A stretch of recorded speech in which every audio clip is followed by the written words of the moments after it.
Thank you very much. The arena's on fire, Perks. Congratulations.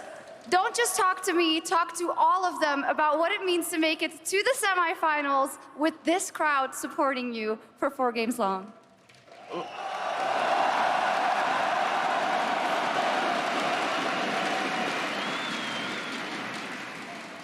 Well, this crowd is pretty awesome. You guys are actually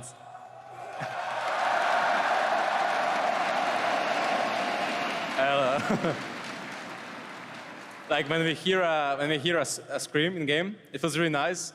Like I told my team before the game, like we should get like hyped like a little bit, but not too much, because when you guys hype us up, we get too hyped and then we make bad plays. So like don't hype us up too hard. Maybe after the games, like right now, you guys should scream as loud as you can. But during the games,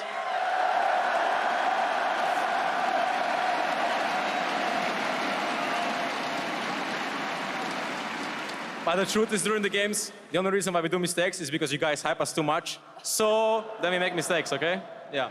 But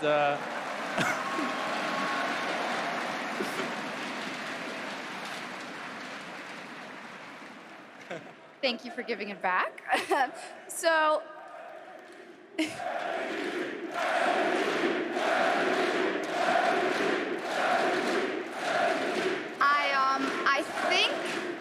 I think they're chanting MVP. I think they're chanting MVP? Is that correct for this series? So, Umayam, do you think that that was an MVP-worthy performance? my performance? I'm gonna hold it this time. Okay, you hold it, okay. Okay, so I think I could have played better, game 4 especially. But other than that, I'm really happy with my performance today, yeah.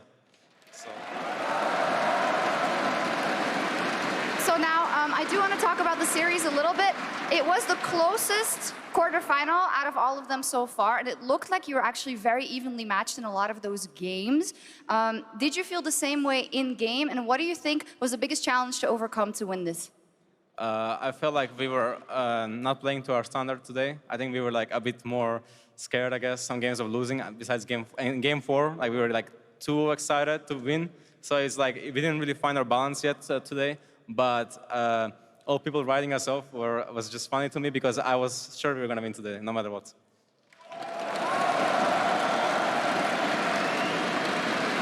That is the confidence we've come to expect from you all.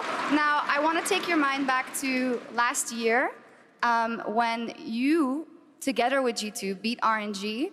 And would you compare that to me, to the mind space you're in now, at this moment, with this team behind you, with the Summoners Cup behind you, but maybe in front of you? Well, I think like last year, we were kind of like overachieving in a way because of how bad we were throughout the year. But this year, it's kind of it is our goal to win Worlds, right? So we are all giving our hardest, and we are taking it step by step, right? Each step is just another obstacle to, like each stage is another obstacle to overcome, right? So we are looking forward to facing SKT in semifinals for a rematch, and I'm pretty hyped. Indeed, next week on this exact stage, you'll face SKT. I talked to Faker earlier, and he actually wanted this matchup. He said, I want that revenge versus G2 for them then. Give me your final words for SKT next week. Yeah, I think Faker should be scared because Clubs is coming. Fantastic. Perks, is there anything else you'd like to say to the crowd and to the people at home? Wait. Is there anything else you'd like to say? Well, like, nothing in particular, and I love you guys. Thank you for cheering for us. Next week, cheer for us again. After finals. Wonderful. There he goes. I think he is picking up.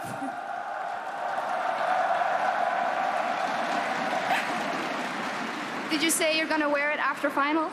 Huh? So, Did you say you're going to wear it after finals, or what did I hear? yeah, after finals. I don't deserve it yet, so. Okay, fantastic. Thank you. One more time for Perks. Can you show them the crown? Can you show them? There we go. Not wearing it yet, but a great performance in this quarterfinal. Perks and G2 Esports.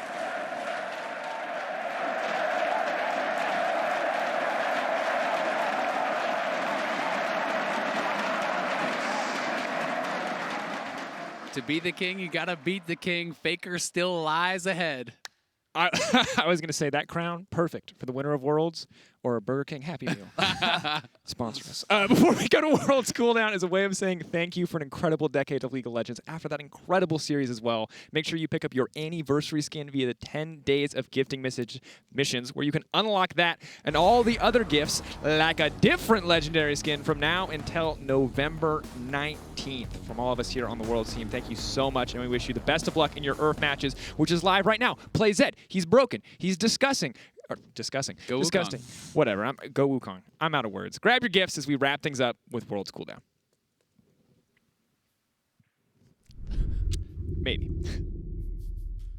Thanks, Dracos. It is us. Great cast in the day, by the way. Welcome to Worlds Cooldown. I am Freak. That man is Papa Smithy. That man is Fischio.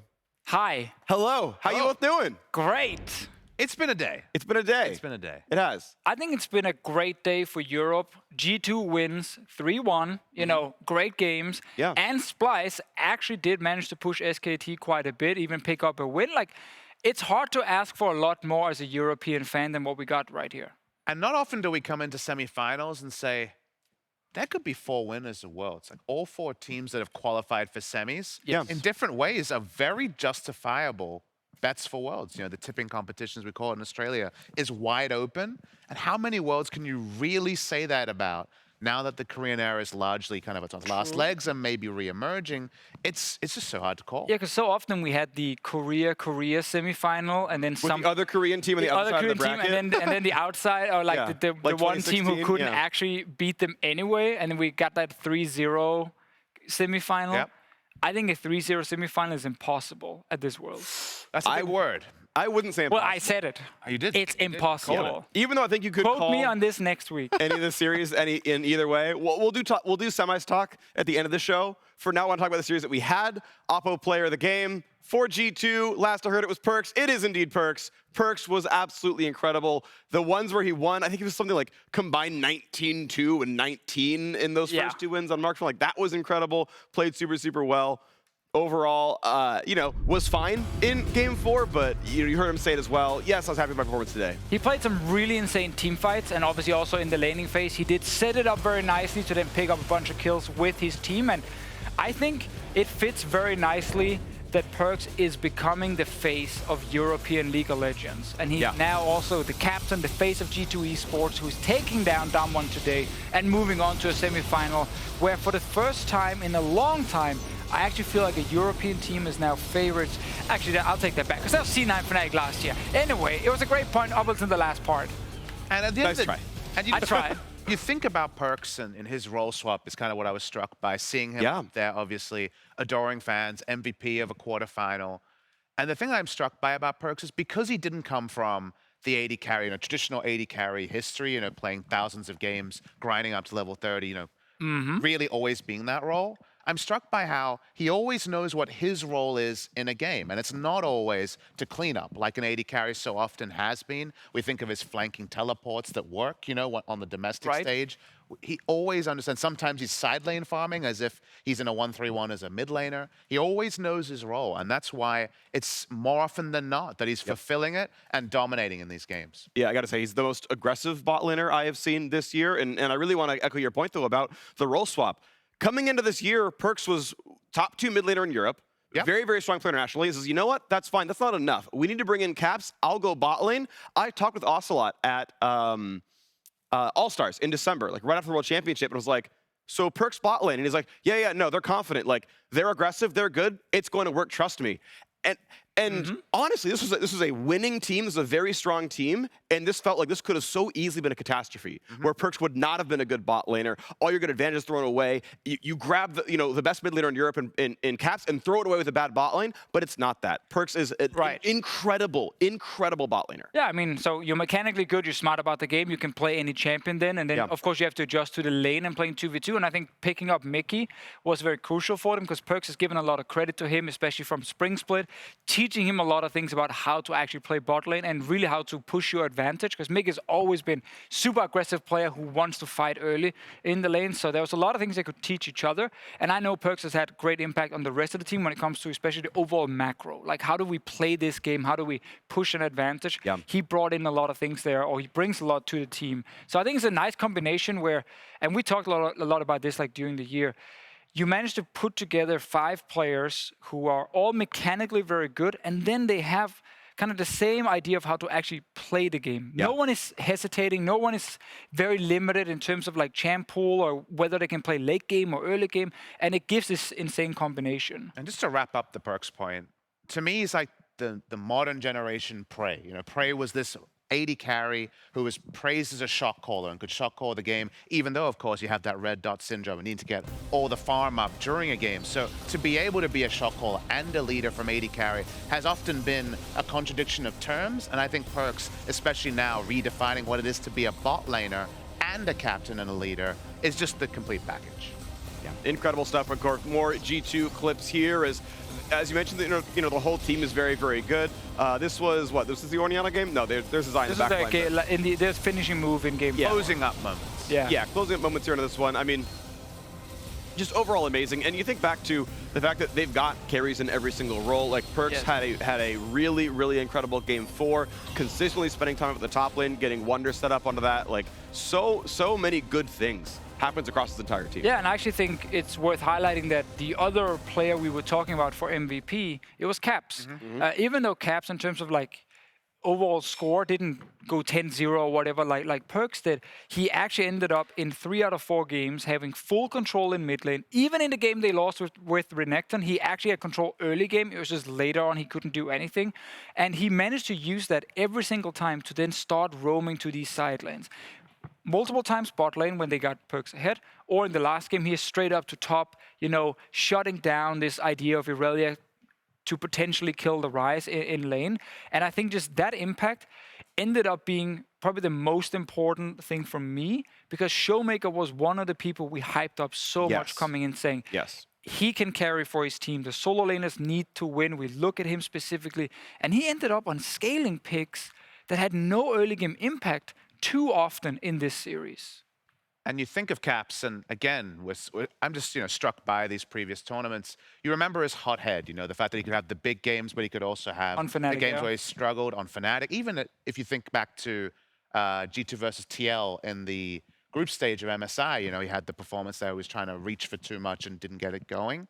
In this particular tournament, I think he's been kind of understated at points. He hasn't necessarily shined, but he's been consistent. He's known his role, at least. He hasn't necessarily stepped too far. And I feel like everybody, even though the team is known for its high highs and its kind of joking nature on social media, everyone always knows their role on the team. And that's a pleasure to watch. They really are a team that I will seek out to watch at any moment in any tournament. Yeah, push comes to shove. They, turn it on when it matters most. Now, of course, we have the other match to talk about that happened today. SKT versus Splyce came through, and the expectation was SKT clean win. Most would have been 3-0, but Splyce did make them work for it. It was a clean 2-0.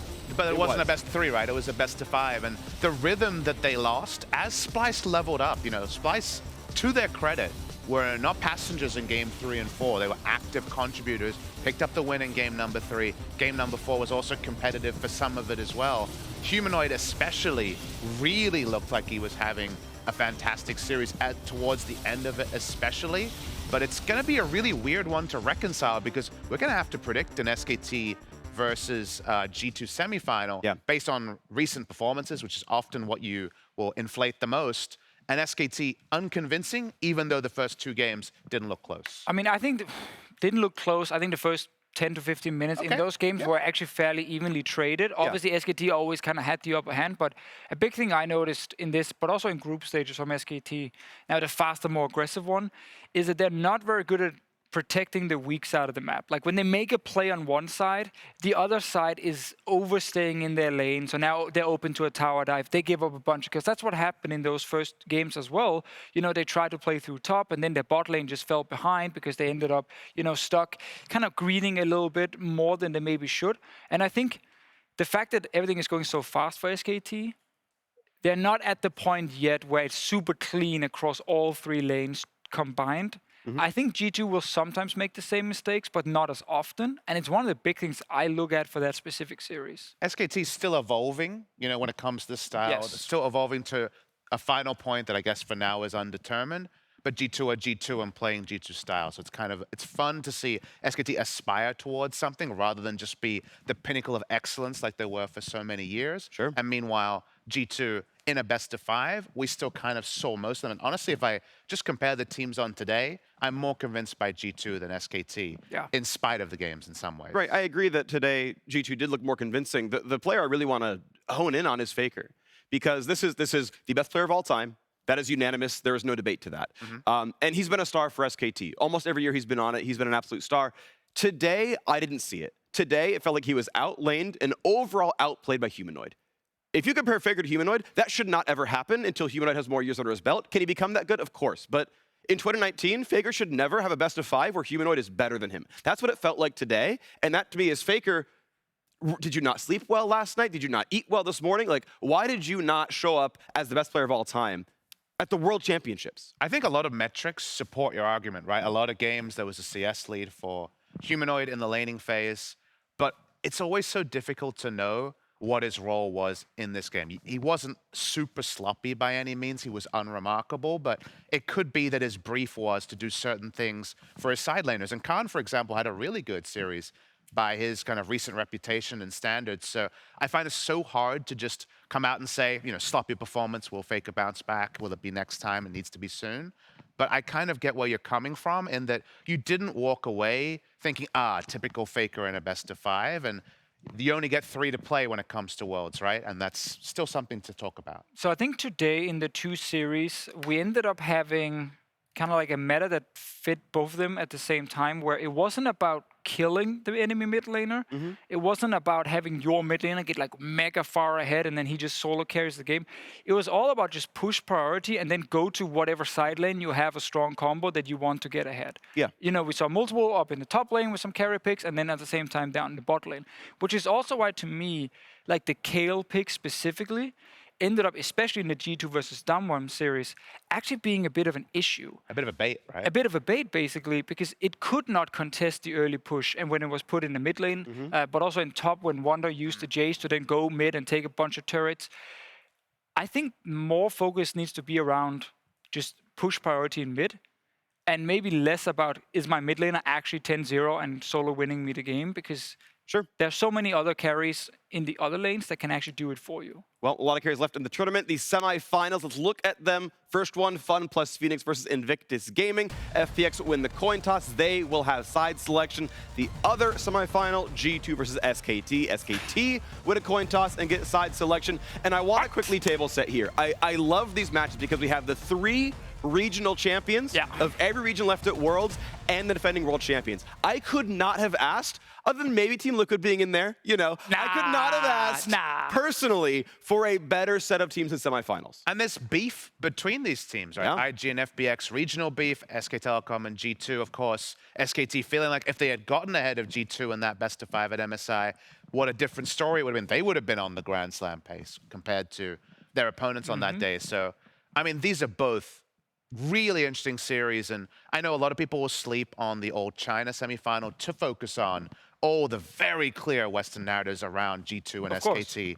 But these regional beef semifinals are often layers upon what's happened at the tournament, but also what sort of picks worked between these teams in their domestic region. These 2 teams could have been scrimming pretty late into the sprint bracket. That's been pretty common with the Chinese teams. So there's always something next level. And what I will confirm, my very heavy suspicion, is that the 2 best of 5s we get next week won't look similar, even though they're played one after the other. I think there'll be a semifinal meta over here, semifinal meta over here, and there won't necessarily be 80% overlap like there might be in other series. I feel, as a European or Western fan, of course, super excited for G2 SKT, but I still feel like Invictus Gaming versus FPX, I don't know if I'm more hyped, like almost. Part of me is like, as a person who just want to watch like really awesome best of 5 League of Legends, the fact that we have FPX who I feel like played very, very smart against Fnatic. I would say the best of the 4 teams that played. Yeah, they had full control in that series, and they knew exactly what to do against Fnatic, and I felt like we had a bunch of players also individually just looking fantastic. I think Tian in the jungle, doing B, of course, on Ryze.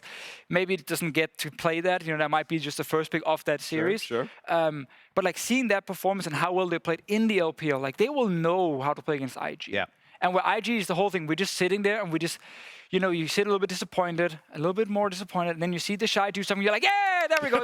Yes, do that again, do that again. You know, and like that's kind of the IG thing that you want. And you don't know what IG is playing because they can have their AD carry in the front line who dies 10 times and they still win.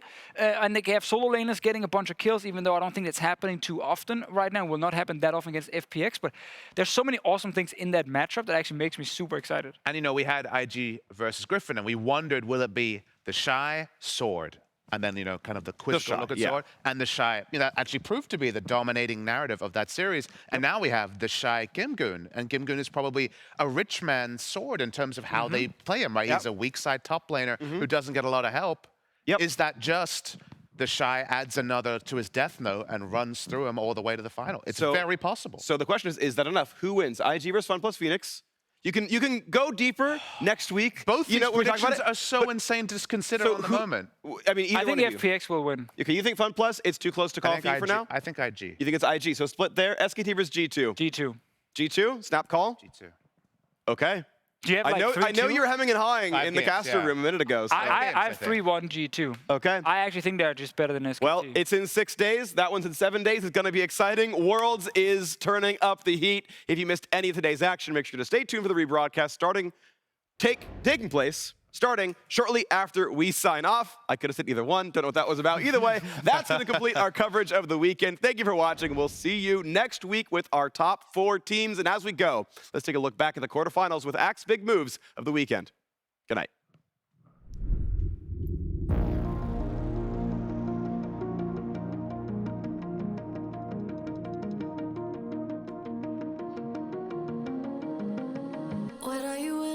A single auto would kill him, and that won't bring him down, but now it's time for the top side. Rooted in place. But it's just about making... Oh! Flash gets him to safety, but over the wall! Forcing the flash on the north skirt. Oh, comes across!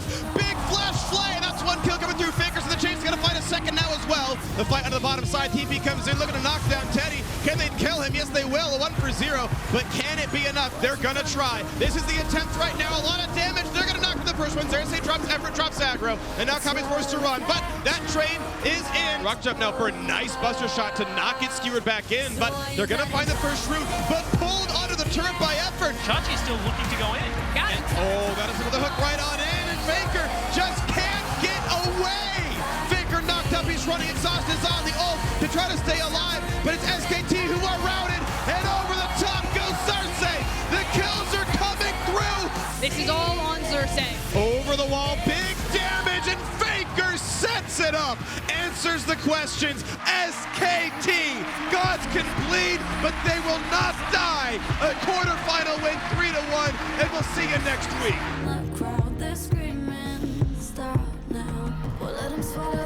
Nagari doing a lot of damage, but here comes Mickey X looking for the engage, the Divine Judgment. Nuclear into the backside. The Kaisa is big, but not big enough. They have managed to take it, but now can they take the fight? Barrels into the back line, but will it be enough? Eyes on Caps, eyes on the Shockwave. He has used the Nuclear right to the backside, and the Kaisa is too strong. She goes into the wall. It's free auto attacks. It's a clean sweep. Powered route. Where's it going to go? Perk stepping forward. Flash in from Showmaker. Perk's now in trouble, though. He's taking it now.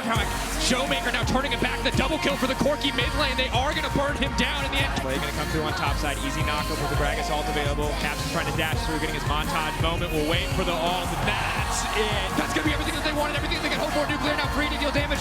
Jake Goose running for his life. One's splitting attention. He's split his attention. He couldn't decide where to go, and that might cost them everything. Nuclear, it's not going to be enough. G2 will move on to the semifinals for the MSI rematch versus SKT, the last of the LCK versus the last of the LEC.